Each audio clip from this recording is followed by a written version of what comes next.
সকলোকে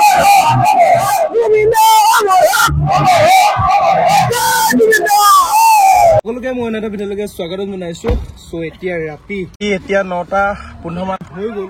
আমি বশিষ্ঠৰ পৰা ওলাইছো জুবিন ক্ষেত্ৰ তালৈকে। আমি এফালে গোটেইখিনি গৈছো, এফালে বা গৈছে, এফালে আমাৰ মেডাম গৈছে, এফালেও বেটাইহঁতি বায়েহঁতি গৈছে আৰু ভিনদেউ মানে তামোল ল'ব গৈছে। ক'ত গৈ আছো আমি? জয় জুবিন দা কৈ দিয়া। চব বলক তেন্তে যাওঁ। আৰু ইয়াৰ পৰা প্ৰায় 1-1.5 ঘণ্টামান লাগিব জুবিন ক্ষেত্ৰ পাওঁতে। আৰু বহুত বুকু একদম মানে ডাৰ্ক কৰি গৈ আছোঁ, যাতে জুবিন দা য'ত মানে শেষ হৈছিলে, মানে য'ত জ্বলাইছিলে সেই জেগাটোলৈকে গৈ আছোঁ। বহুত মানে কি বুলি ক'ম আৰু, ক'বলৈ ভাষাই নাই মানে, একদম পূৰা মানে বুকু ডাঠ কৰি গৈ আছোঁ আৰু একদম মানে মন ভাল লগা নাই। যি কি নহওক গৈ আছোঁ।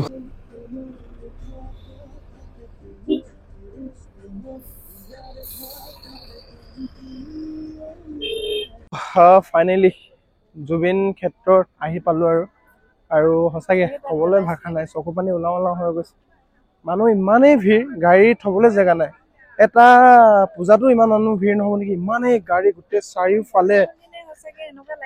ৰাম ৰাম, জুবিন দাই যে মৰিছে সেইটো কথাটো একেবাৰে ভাবিবই নোৱাৰি মানে।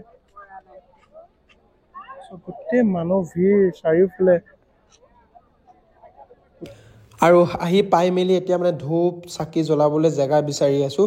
আৰু সঁচাকৈ ক'বলৈ ভাষা নাই, কি বুলিনো ক'ম। ইমান মানে জুবিন দাক ভাল পোৱা মানুহ আছিলে, ইমানেই মানুহক হাজাৰ লাখ মানুহ সদায় জুবিন দাৰ কাৰণে ওলাই আহি প্ৰাৰ্থনা কৰিছে যাতে জুবিন দাই ন্যায় পাওক। সেইটো কাৰণে চাকি বন্তি জ্বলাই এই জেগাটো, গোটেই জেগাডোখৰে মানে মন্দিৰ হৈ গ'ল। আৰু জুবিন দাক যোনটো জেগাত জ্বলাইছিলে সেই জেগাটোলৈকে গৈ আছোঁ। পাৰখিনি ভিতৰতে আছে, 2-3 যোৰ মান আছে।